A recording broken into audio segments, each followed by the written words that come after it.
हर्षवर्धन सपकाळ यांनी महाराष्ट्राचे मुख्यमंत्री देवेंद्र फडणवीस यांच्यावर अगदी खालच्या शब्दात टीका केलेली आहे. गुंडा, दारिद्र्य, महाराष्ट्रातले सर्वात मोठे गुंड फडणवीस असे खेळले. हर्षवर्धन सपकाळजींनी जे टीका केली आहे त्यावर मी एवढंच म्हणेल की हर्षवर्धन सपकाळला नागपूरच्या मनोरुग्णालयात तातडीनं दाखल करण्याची गरज आहे. नगरपालिकेच्या निवडणुकीत जो पराभव झाला आणि काँग्रेस अत्यंत कमी झाली, किंचित झाली, आता हर्षवर्धन सपकाळचं पद जाणार असा काहीतरी संकेत त्यांना दिला गेला असेल आणि म्हणून आपलं अध्यक्षपद टिकवण्याकरता देवेंद्र फडणवीसजीवर खालच्या प्रकारच्या टीकाटिप्पणी करून राहुल गांधी समोर मिरिट मिळवण्याचा प्रयत्न हर्षवर्धन सपकाळ करतायत. असेच प्रयोग यापूर्वी काँग्रेसच्या अनेक नेत्यांनी केले, पण ते सर्व घरी गेले. आता हर्षवर्धन सपकाळची वेळ आली आहे त्यांच्या पदावरून दूर होण्याची, कारण महानगरपालिकेमध्ये तर त्यांना भोपळा मिळणार आहे, शून्य होणार आहे. आणि त्यामुळं ज्या नेतृत्वाला संपूर्ण महाराष्ट्राची मान्यता आहे अशा देवेंद्र फडणवीसजीवर अशा पद्धतीने खालच्या प्रकारची टीका ही भारतीय जनता पार्टी सहन करणार नाही. हर्षवर्धन सपकाळला आम्ही धडा शिकवू. खरं तर त्यांच्या मतदारसंघामध्ये, त्यांच्या जिल्ह्यामध्येच त्यांचं अस्तित्व नाही आहे. मतदार त्यांना त्यांच्या जिल्ह्यातच नाकारतात. त्यांच्या जिल्ह्यामध्ये 0% काँग्रेसचा निकाल आहे आणि त्यामुळे जेव्हा किंचित काँग्रेस होत चालली आहे त्याचे पराभवाचे चटके हर्षवर्धन सपकाळला रोज त्या ठिकाणी चावतायत. त्या चटक्यामुळे त्यांची अंगार होते आहे आणि ती अंगार आता देवेंद्र फडणवीसजीवर टीका करून ते काढतात आहे.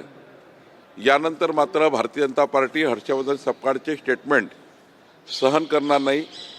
ज्या जिल्ह्यात आता असे स्टेटमेंट करतील त्या जिल्ह्याची भाजपा त्यांना सोडणार नाही. अंबरनाथमध्ये नगर परिषदेमध्ये आता जेव्हा बहुमताच्या अनुषंगाने प्रयत्न झाले, भाजप आणि काँग्रेसने तिथे युती केली आहे आणि तुमचे मित्र जे आहेत शिंदे सेना त्यांनी त्यास अभद्र युती असे संबोधले. नाही, मला आज मी त्यांचा अजून तपासलं नाही आहे. मला तपासावं लागेल की अंबरनाथमध्ये काय परिस्थिती आहे, तिथली स्थानिक परिस्थिती काय, यावर काय चर्चा झाली असेल, काय निर्णय झाला असेल, पण नक्की मी तपासून घेईल आणि यावर मग मला आपलं त्या ठिकाणी मांडता येईल. अजितदादा म्हटले घड्याळ आणि तुतारी एकत्र आलेली आहे, झालं गेलं गंगेला मिळालं, आता एकोप्याने काम करायचं आहे. एकत्र येण्याची संकेत नाही. नाही, मला असं वाटतं की अजितदादांनी त्यांच्या पक्षाचा निर्णय त्यांनी करायचा आहे.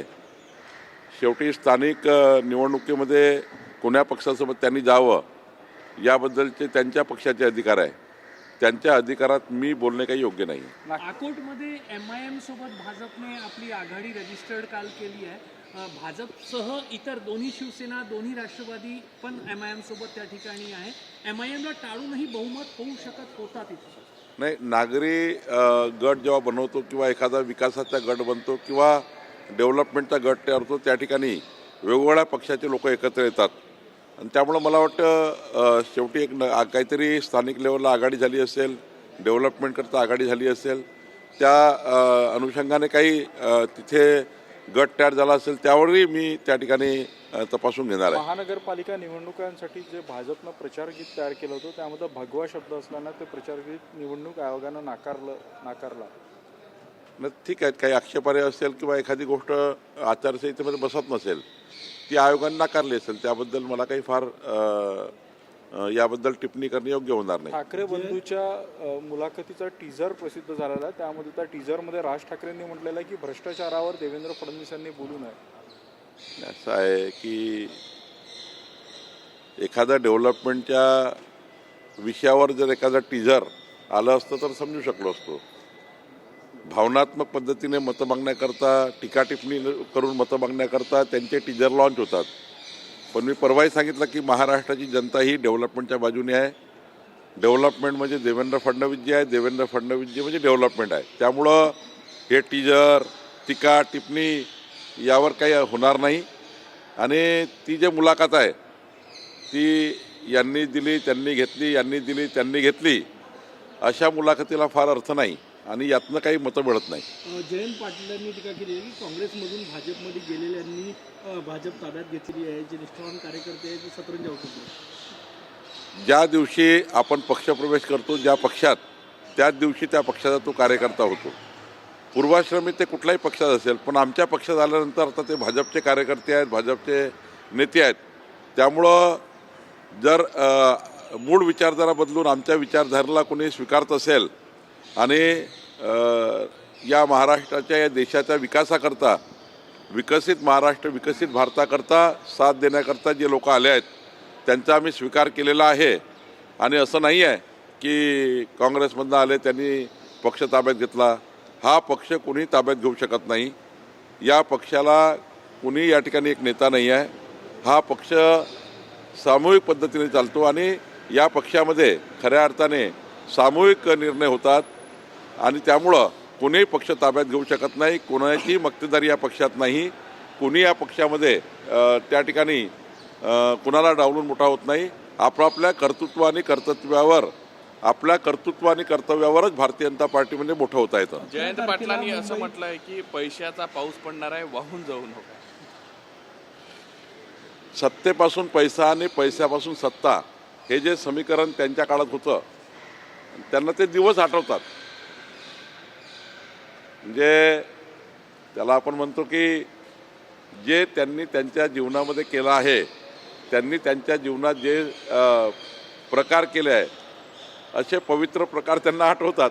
आणि म्हणून त्यांना असं दिसतं की आता आम्ही सत्तेमध्ये आहोत, आम्ही असे करू, आम्ही असे करणार नाही. सत्तेपासून पैसा आणि पैशापासून सत्ता हे समीकरण त्यांना लागू होतं, आम्हाला लागू होत नाही. 11 तारखेला ठाकरे बंधूंची सभा आहे. आता तरी अपेक्षा आहे का ते विकासावर बोलतील, मुंबईचे विजन मांडतील? काही करणार नाही. टोमणे मारतील, हुसकी बॉम्ब सोडतील, फटाके फोडतील, पण साऱ्यात बारूद गेलेली असेल. काही बारूद नसणार आहे. ते फटाके फोडतील, त्यानंतर काय ना काय टीका टिप्पणी करतील. काही करणार नाही. विकासाचा काहीच संबंध नाही. त्यांना मुंबईच्या विकासाच्या डेव्हलपमेंटचं काही घेणं नाही. फक्त त्या ठिकाणी त्या टीका टिप्पणी करण्यावर, टोमणे मारण्यावर त्यांचे दिवस चाललेले आहेत. संजय राऊत यांनी तुमच्यावर टीका केलेली आहे. बावनकुळे बॅटिंग आहे, त्यानंतर ठाणे नंतर अन्य जिल्ह्यात, अन्य महानगरात सुद्धा त्यांची प्रकट मुलाखत होणार आहे. उद्या होम पिचवर म्हणजे उद्या प्रकट मुलाखत आहे त्यांची. त्या प्रकट मुलाखतीत काही नाही आहे. मुख्यमंत्र्यांची काल उद्या आहे. ठाकरे बंधूंच्या याला उत्तर देण्यासाठी उद्या मुख्यमंत्र्यांची नागपुरात. देवेंद्र फडणवीसजीची संपूर्ण मुलाखत जर बघाल तर मला विश्वास आहे की देवेंद्रजी महाराष्ट्राच्या डेव्हलपमेंटवर बोलतील. विकसित महाराष्ट्रावर, विकसित नागपूरवर, विकसित पुण्यावर, विकसित मुंबईवर बोलतील. देवेंद्रजी कधी टीका टिप्पणी करून, टोमणे मारून कधी राजकारणात त्यांनी आपली उंची घेतली नाही.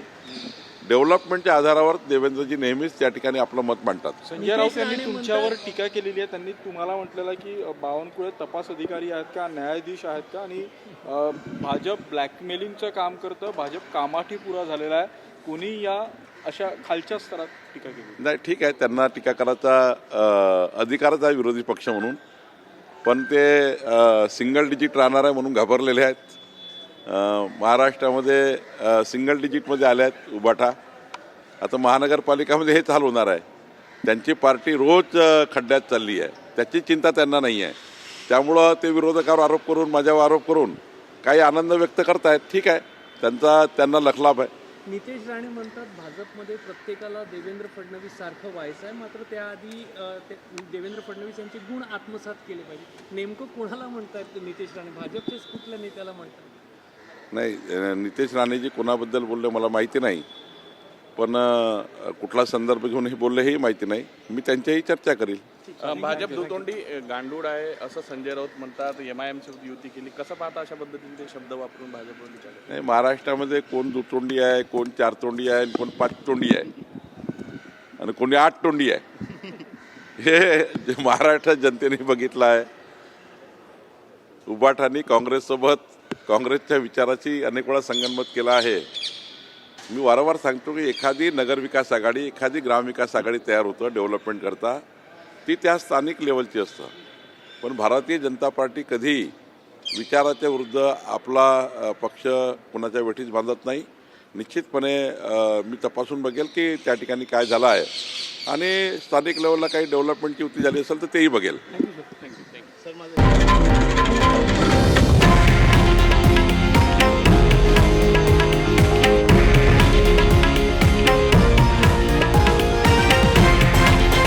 हे आहे देशातील नंबर 1 न्यूज नेटवर्क आणि आपण पाहत आहात TV9 मराठी, एकमेव.